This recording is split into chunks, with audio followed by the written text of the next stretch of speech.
Good morning, everybody, and welcome to Penn Vicarage on this Monday morning. Hope you've had a lovely weekend, and as always, thank you so much for joining us for our Bible reflection for today. Friends, just by way of explanation, this week we should be coming to the end, I think, of the book of Hosea, and for the next couple of weeks, that's Easter week, or Holy Week and Easter week, some of my colleagues are going to be giving us some reflections on the Gospel of John, so looking forward to those.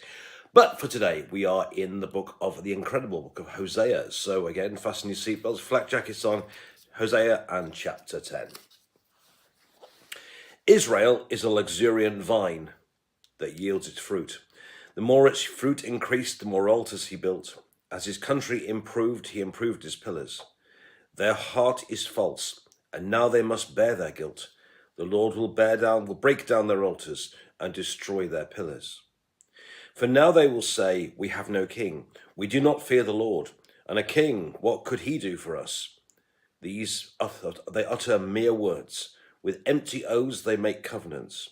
So litigation springs up like poisonous weeds in the furrows of the field.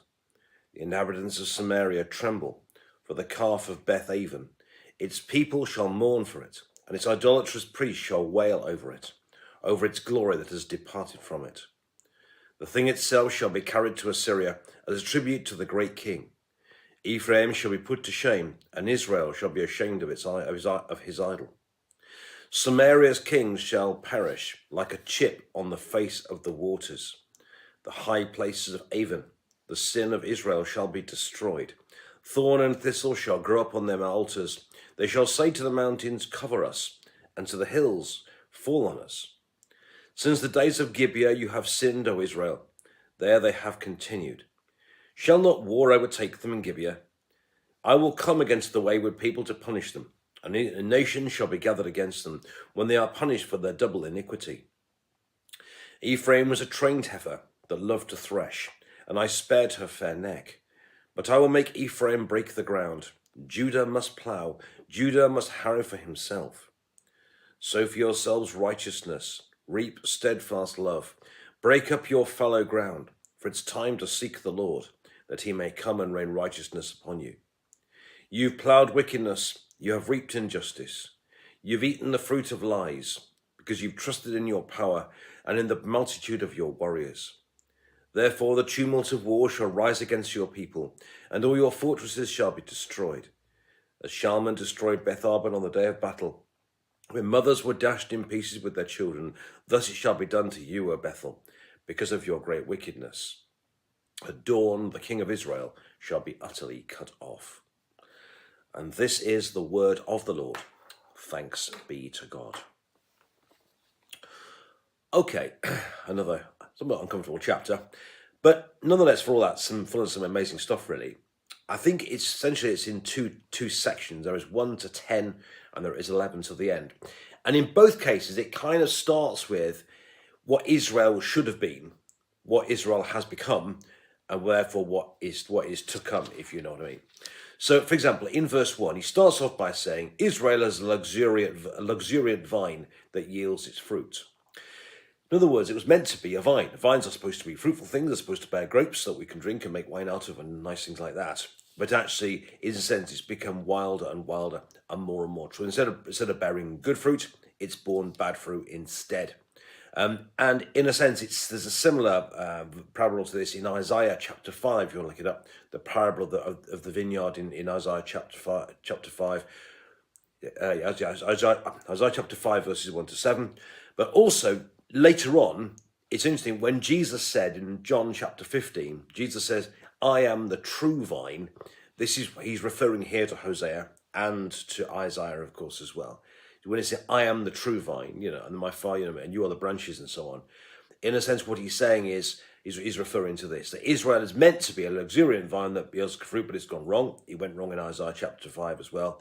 But what Jesus is saying is, I am the true vine. So be in Jesus, and we are going to be what Israel was always meant to be in the first place. And then he goes on to say in verse 2, because things have gone wrong, in a sense, they've had the form of religion. But it says in verse 2, their heart is false, and now they may bear their guilt. The Lord will break down their altars and destroy their pillars. In other words, they've had the form of religion. They've had all the right buildings, the right pillars, the right altars. They've done all that type of stuff. be it to God or be it to Baal. We do not quite sure from this, but actually what he's saying, your heart is wrong. Therefore, the edifice of religion is going to fall down around you. And I do think there's a pretty hefty warning for us today to make sure our hearts are right with God. So in verse 1 he says Israel should have been a luxuriant vine bearing good fruit, but in a sense they're given poison instead, similar to Isaiah. And now he says the form of religion, even your altars, your buildings, that sort of stuff, is going to come down as well. But why? What's gone wrong? He says, for now they will say, we have no king, we do not fear the Lord, and a king, what could he do for us? There's an incredible arrogance here, that they think that we're all right, Jack. We don't need a God to show us what to do. We don't need any king to guide us. I'm all right, Jack. Thanks very much. And that's the heart of the problem, is this pride. Instead of turning to God, they've turned to, they think they're fine themselves. And because of that, in verse 4, you get loads of litigation. But notice this litigation, it's not there for, instead of justice, you've got lots and lots of lawsuits and so on. So it says, so litigation springs up like poisonous weeds in the furrows of the fields. So instead of towering justice, instead you have a poisonous weed on the ground, and lots of lawsuits and all this sort of stuff as well. Again, can we see some parallels to today?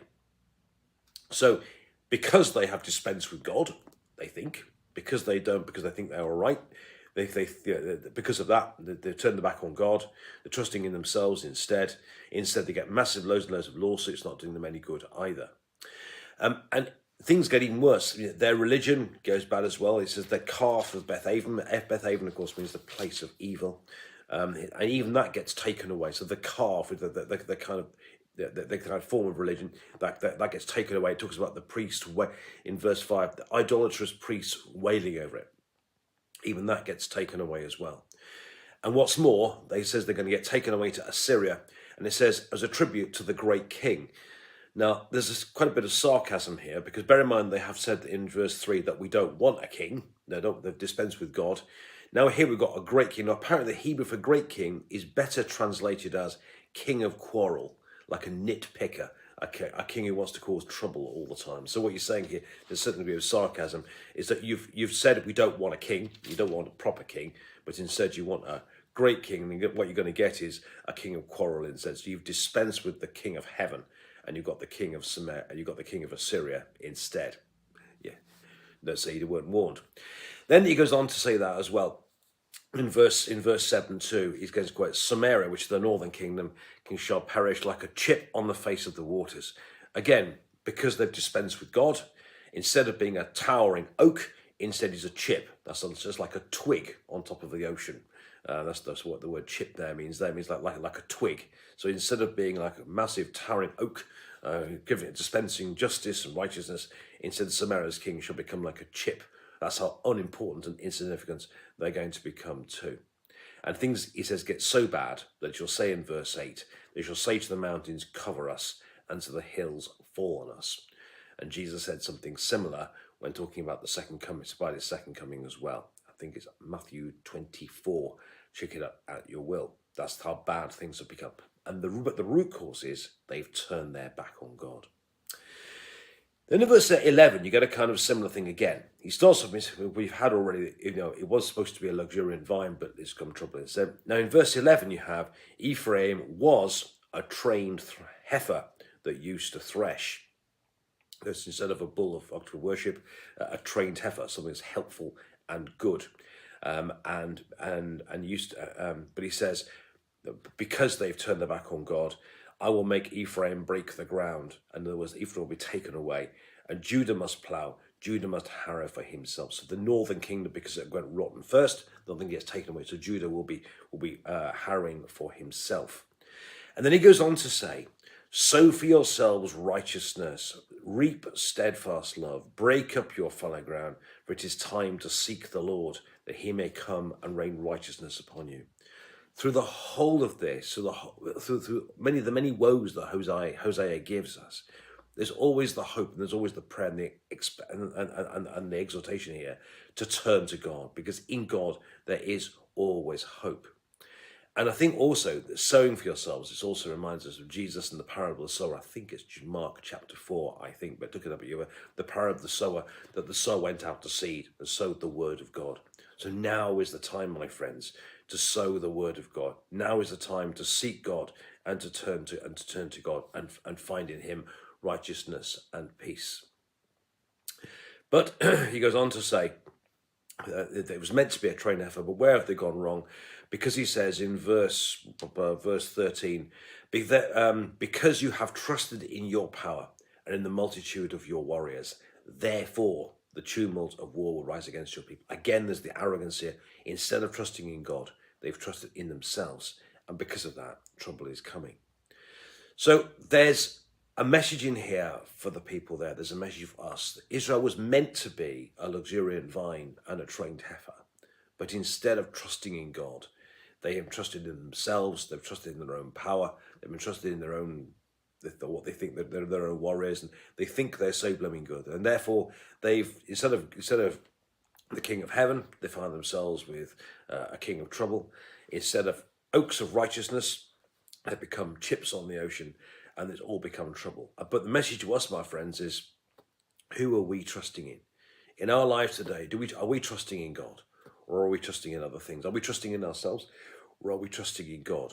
As people, as a church, as a society, who are we putting our trust? Can we really, like it says, or can we really say, like it says, I think on the American dollar bill, in God I trust, because that's what we should be. And that's the message of Hosea. God always loves us. And if we trust him, we will find a great king. But the challenge to us is to make sure that we trust in God in our lives. Friends, a challenging message. Beautiful chapter tomorrow in chapter 11. You'll love tomorrow, but have a lovely day. God bless you. Thanks for watching. Do please share the message with your friends. Enjoy your Monday.